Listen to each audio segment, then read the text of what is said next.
Kashmir day کے حوالے سے 5 فیب اس کے حوالے سے کشمیر سالیڈیرٹی ڈے. تو کوشش کروں گا مطلب ہم اس میں کوئی سیاسی بحث وبحث میں نہیں پڑیں گے، نہ ہی تقسیم کے ایشو میں. ہم تھوڑا سا اس میں دیکھیں گے کہ یہ کشمیر سالیڈیرٹی ہے کیا، ایکچولی کشمیر ایشو کیا ہے. اور پھر اس کے بعد یہ جو 5 اگست 2019 کو انڈین گورنمنٹ نے ایک آرٹیکل ختم کیا تھا 370 اور 35A، اس کا نقصان کیا ہے، فائدہ کیا ہے. تو بیسیکلی میں تھوڑا سا آپ کو بتا دوں کہ اس وقت جو کشمیر ہے وہ صرف پاکستان اور انڈیا میں تقسیم نہیں ہوا، اس میں کچھ پورشن چائنا کے پاس بھی ہے. آلموسٹ 2,22,000 مربع کلومیٹر اس کا رقبہ ہے پوری ریاست کا، جس میں سے 1,01,000 مربع کلومیٹر انڈیا کے پاس ہے، آلموسٹ 45-46%. 85,000 جو کلومیٹر ہے وہ ہمارا کشمیر ہے جس کو ہم آزاد کشمیر کہتے ہیں، اور آلموسٹ کوئی 37,000 کلومیٹر وہ چائنا کے پاس بھی ہے. مطلب یہ بیچاری ایسی ریاست ہے جو 3 کنٹریز میں اب بٹ گئی. تو اس کا تھوڑا سا ہم دیکھیں گے کہ سٹارٹ کب ہوا ہے اس کا ایشو. میں شارٹ کر کے آپ کو بتاتا جاؤں گا آپ کی معلومات کے لیے، اس کے بعد ہم کشمیر سالیڈیرٹی کی طرف بھی موو کریں گے. ایکچولی یہ کشمیر کا ایشو سٹارٹ کب ہوا، یہ 1847 کی بات ہے، جب ایک ڈوگرا راجا تھا گلاب سنگھ، اس نے کچھ جگہ پہ 75 لاکھ لکھا ہوا ٹکے اس وقت کرنسی ہوتی تھی، اس نے ایسٹ انڈیا کمپنی سے پوری ریاست کو 1847 میں ایک ڈوگرا راج تھا، اس نے پوری ریاست کو خرید لیا. مطلب وہ ہندو راجا تھے. اس کے بعد اگر ہم آگے موو کریں، پھر وہاں پہ کشمیر کی چونکہ زیادہ کشمیر کے اندر مسلمانوں کی تعداد تھی، وہ ڈوگرا سکھ کے خلاف مطلب انہوں نے آواز اٹھائی، لیکن with the passage of time وہ جو ڈوگرا راج تھا وہ بڑا مضبوط ہو گیا. 1930 میں آلموسٹ انڈیا کے اندر یا مقبوضہ کشمیر کے اندر، یہ اس وقت غیر کشمیری ریاست تھی، وہاں پہ نیشنل کانفرنس بنی جو ان کی پہلی سیاسی جماعت تھی، اور اس نے اس ڈوگرا راجا کے خلاف، اس وقت راجا ہری سنگھ آ گیا تھا، گلاب سنگھ خزیر اسٹارٹ میں 1847 میں آیا تھا. 1930 میں ایک جماعت بنائی گئی نیشنل کانفرنس، جس کا مقصد راجا ہری سنگھ کے جتنے بھی مظالم تھے وہاں پہ اس کو لوگوں کے سامنے پیش کرنا تھا. پھر ہم جب اگر موو کریں، میں بالکل شارٹ کرتا جا رہا ہوں، 1947 آپ کے سامنے کشمیر اور انڈیا بن گئے. اس وقت پورے جو ہندوستان تھا اس میں 635 پرنسلی اسٹیٹ، مطلب وہ شاہی ریاستیں تھیں، وہ ساری مطلب پاکستان انڈیا نہیں کہلاتا تھا، یہ ریاست چترال، یہ اس طرح کلات، بہاولپور، اس طرح کی 635 ریاستیں تھیں. جو انڈین حکومت تھی اس وقت، اس کو برطانوی حکومت نے کہا کہ یہ جو 635 پرنسلی اسٹیٹس ہیں، ان کو آرڈر دیا 3 جون 1947 کو کہ یہ ریاستیں یا تو پاکستان میں شامل ہو جائیں، جو 635 ریاستیں، یا انڈیا میں شامل ہو جائیں، یا اپنی آزاد جو اسٹیٹس ہے اس کو برقرار رکھیں. ساری ریاستیں دونوں ممالک میں شامل ہوگی ما سوائے حیدرآباد، کشمیر، جوناگڑھ. باقی 2 پہ انڈیا نے بھی قبضہ کر لیا. اب کشمیر جو مین تھی یہ بھی چاہتا تھا کہ میں اس کا سٹیٹس آزاد رکھوں. اب 47 میں ہوا کیا، کچھ لوگ کہتے ہیں، جو ہم لوگ تو کہتے ہیں کہ انڈیا نے اٹیک کیا، لیکن جو انٹرنیشنل لیول کے مبصر ہے وہ کہتے ہیں پہلے پاکستانی جو مجاہدین تھے انہوں نے موو کیا تھا وہاں پہ.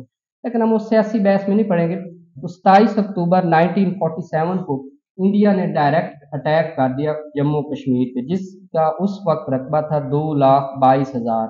یہ آلموسٹ 102 دنیا کے انڈیپینڈنٹ اسٹیٹس سے اس کا رقبہ زیادہ ہے. یہ جو آپ کی بڑی بڑی ریاستیں آپ سنی ہوئی نا، کویت، قطر، یہ بالکل چھوٹی چھوٹی ہیں، ان کا رقبہ بڑا کم ہے. اس کا رقبہ 2,22,000 تھا، جو اس وقت دنیا کے 102 آزاد ممالک سے رقبہ زیادہ تھا. خیر انڈیا نے قبضہ کر لیا 27 اکتوبر 1947 کو. اب اس کے پیچھے بھی ایک بات تھی، کیونکہ اس وقت جو راجا ہری سنگھ تھا اس کو ڈر لگا کہ پاکستان اس پہ قبضہ کر لے. وہ بھاگ کے جواہر لال نہرو کے پاس گئے، اس کو کہا کہ میں آپ کو داخلہ، خارجہ، کرنسی، امور سارے دے دیتا ہوں، آپ ہمارے ساتھ معاہدہ کر لیں. معاہدہ ہو گیا، لیکن اس نے ایک ڈیمانڈ کی کہ آپ ہندوستان کے اندر کشمیر کو ایک خصوصی ریاست کا درجہ دیں، مطلب اس کو باقی ریاستوں کے برابر درجہ نہیں دیں بلکہ ہندوستان کی خصوصی ریاست. یہ 1950 میں نہرو صاحب مان گئے، اور انہوں نے وہاں پہ ریاستی اسمبلی جو تھی اس کی قانون ساز اسمبلی کو بھی مان لیا کہ ٹھیک ہے آپ اپنی ریاستی اسمبلی بنا لیں، جس طرح ہماری پنجاب کی اپنی، آپ کو پتا صوبائی اسمبلی ہے، سندھ کی اپنی ہے. تو ہندوستان نے بھی کشمیر کو الاؤ کر دیا کہ 1950 میں کہ آپ اپنی ریاستی اسمبلی بنا لیں. اب یہ تھا 1951. جس میں انہوں نے کہا کہ ہم کشمیر کو ایک خصوصی درجہ دیتے ہیں ریاست کا، اور یہ آرٹیکل تھا 370۔ انڈیا کو جو آئین ہے 1950 میں بنا ہے، اس میں انہوں نے ایک آرٹیکل شامل کیا 370۔ اب یہ 370 آرٹیکل ایسے جیسے آپ پڑھتے ہیں 1973 کے کانسٹیٹیوشن میں 280 دفعات ہیں، ایسے ہی پڑھتے ہیں نا آپ، اسی طرح ان کا آرٹیکل 370 دنیا کا سب سے لمبا تحریر شدہ آئین بھی ویسے انڈیا کا، بات یہ نکلی ہے۔ تو 370 آرٹیکل یہ تھا جس میں جواہر لال نہرو نے یہ ایکسیپٹ کیا کہ جو انڈیا ہے وہ مقبوضہ کشمیر کو یا کشمیر کو خصوصی ریاست کا درجہ دے گی۔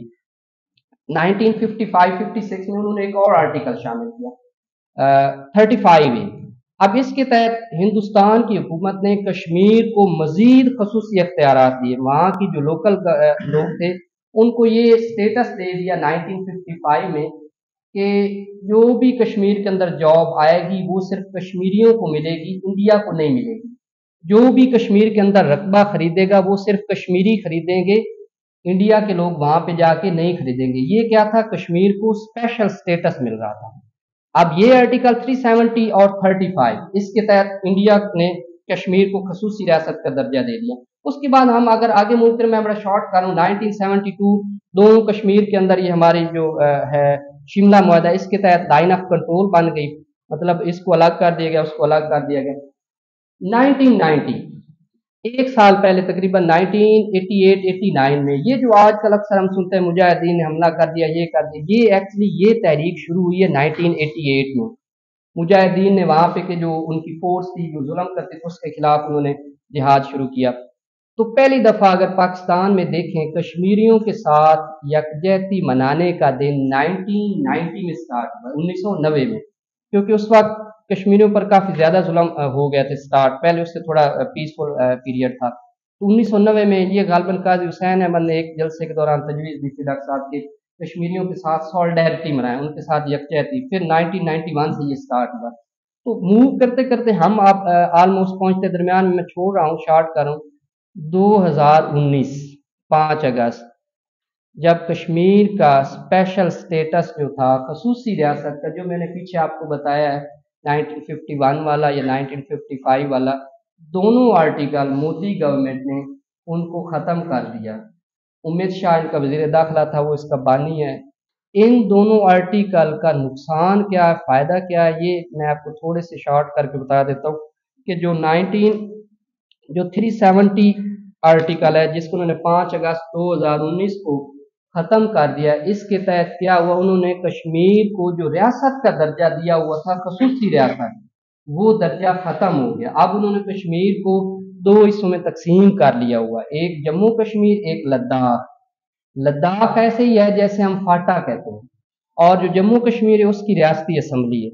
اب 370 آرٹیکل کے خاتمے سے یہ ہوگا کہ پہلے جتنے بھی قانون سازی ہوتی تھی وہ مقبوضہ کشمیر کی ریاستی اسمبلی اس کو منظور کرتی تھی۔ فار ایگزامپل میری طرف توجہ کریں، انڈین حکومت نے کوئی بھی ٹیکس لگانا ہوتا تھا اس کے لیے کشمیر کی اسمبلی سے منظوری ضروری تھی، لیکن اب اس 370 آرٹیکل کے خاتمے کے بعد جب انڈیا کی ریاستی جو ان کی اپنی حکومت ہے، جب ان کا دل کرے گا کوئی بھی نیا ٹیکس لگا لے گی، انڈیا کسی بھی وقت مقبوضہ کشمیر کے انٹرنل میٹرز میں انٹرفیئر کر سکتا ہے۔ وہاں کی وزارت اعلیٰ کی اب کوئی خصوصی حیثیت نہیں ہے۔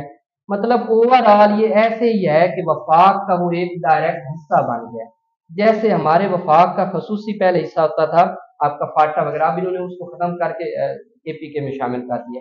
تو اس کے بعد 35 کا کیا تھا کہ 35 آرٹیکل جو انڈیا کا ہے اس کے خاتمے کے بعد ہوگا کیا کہ انڈیا کے لوگ کشمیر میں جا کے کاروبار کر سکتے ہیں، انڈیا کے لوگ کشمیر جو ان کا مقبوضہ کشمیر ہے وہاں پہ جا کے جائیدادیں خرید سکتے ہیں۔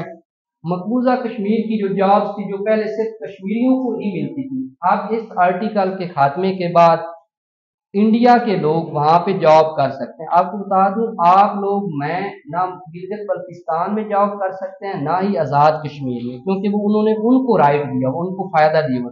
لیکن انڈیا نے اب کیا کہ انہوں نے پھر پہلے ایسے اسٹیٹس دیا، تو اب انہوں نے یہ کر دیا ہے کہ ہم ہندو بھی جا کے مقبوضہ کشمیر میں جاب کر سکتے ہیں، وہاں پہ کاروبار کر سکتے ہیں، وہاں پہ جائیدادیں خرید سکتے ہیں۔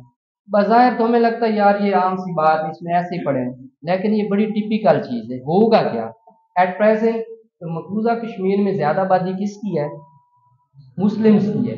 With the passage of time کیا ہوگا؟ اب وہ کر بھی رہے ہیں سیاحت کے نام پہ، ڈفرینٹ چیزوں کے نام پہ سارے انڈین جو ہیں ہندو ان کو آہستہ آہستہ مائگریٹ کروا رہے ہیں، شفٹ کر رہے ہیں ٹو ورڈز آکوپائڈ کشمیر، مقبوضہ کشمیر میں. اور وہ مطالبہ جو ہم نے 1948-49 میں کیا تھا کہ انڈیا کا جو انڈیا سے مطالبہ کیا تھا کہ اقوام متحدہ کی قراردادوں کے تحت استصواب رائے کروائیں، ریفرینڈم کروائیں، وہاں کی عوام سے پوچھیں وہ پاکستان میں شامل ہونا چاہتے ہیں یا انڈیا میں. یہ تو بات ہے ہی نہیں کہ بیچارے آزاد ہونا چاہتے ہیں. اب ہوگا کیا with the passage of time آہستہ آہستہ آہستہ کیا ہوگا، وہاں پہ آبادی زیادہ ہو جائے گی جن کی ہندوؤں کی، اور اچانک 10 سال 50 30 سال پتہ نہیں کس نے دیکھنا، اس وقت انڈیا کہے گا کہ اب میں یہاں پہ ریفرینڈم کرواتا ہوں، استصواب رائے کرواتا ہوں. اور اس وقت کیا ہوگا، وہاں پہ ہندو زیادہ ہو جائیں گے، مسلمان کم ہو جائیں گے، اور وہ آٹومیٹک کس کی فیور میں فیصلہ دے دیں گے؟ انڈیا کا. یہ آرٹیکل جب ختم ہو گیا، ان کا سب سے بڑا نقصان یہی ہے. یہ چیز میں آپ کو بتا دوں، یہی فارمولا اپلائی کیا گیا فلسطین اور اسرائیل میں.